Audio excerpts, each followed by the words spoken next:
di Kelurahan Belawan Sanang, Pak, dan sekaligus menjabat Satgas Anti Narkoba di Kelurahan Belawan Sanang.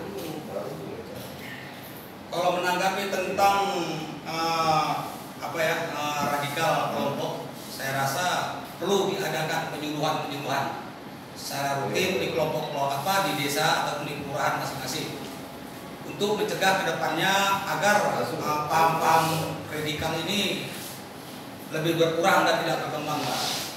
Nah, itu salah satu kedepannya agar diadakan penyuluhan. Karena masyarakat kita ini, Pak, hampir rata-rata pemahamannya di bawah rata-rata, Pak, kebanyakan. Tidak semua memahami. Nah, ini gampang sekali terpengaruh.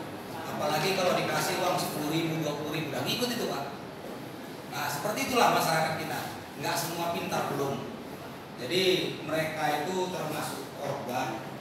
Jadi nggak juga bisa disalahkan. Jadi otomatis kita yang paham ini untuk sama-sama bergandeng tangan, bekerja sama seperti itu, Pak. Yang kedua, ini menyangkut bukan masalah radikal, tapi narkoba ini juga masih marak, Pak. Ini masih marak di mana-mana, ya. Terutama di kelurahan kami juga masih banyak. Kita sudah berupaya supaya mungkin kerjasama juga dulu dengan Babin Kamtipmas, ya, Pak, ya. Banyak juga yang sudah kita amankan dan kita tangkap. Tapi sayangnya masih ada juga yang masuk.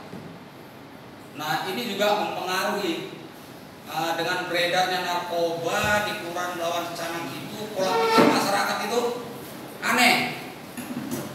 Semua dihalalkan, tidak tahu salah dan tidak tahu benar. Ini juga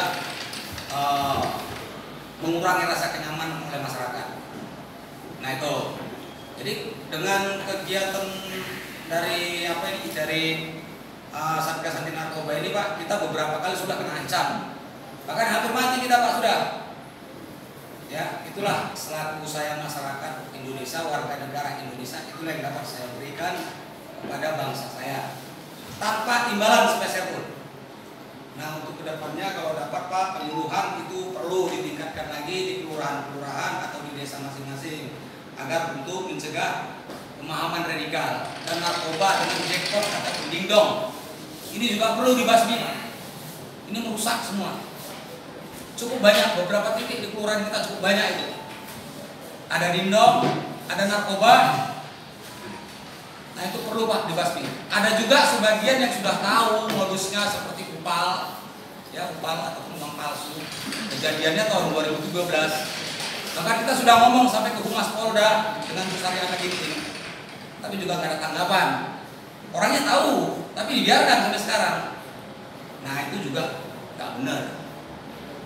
Jadi salah satu itu, Pak, yang bisa saya sampaikan. Mudah-mudahan kedepannya kita dapat bekerja sama. Ayo, mari kita sama-sama kita jaga bangsa kita dari paham-paham radikal. Karena radikal ini tidak benar, merusak. Apapun itu agamanya tidak dibenarkan membunuh. Jangankan membunuh, menyakitkan hati orang saja tidak boleh. Itu, Pak, dari saya, dari Kelurahan Belawan Sanang. Saya ucapkan terima kasih. Wabillahi taufiq wal hidayah. Assalamualaikum warahmatullahi wabarakatuh. Waalaikumsalam.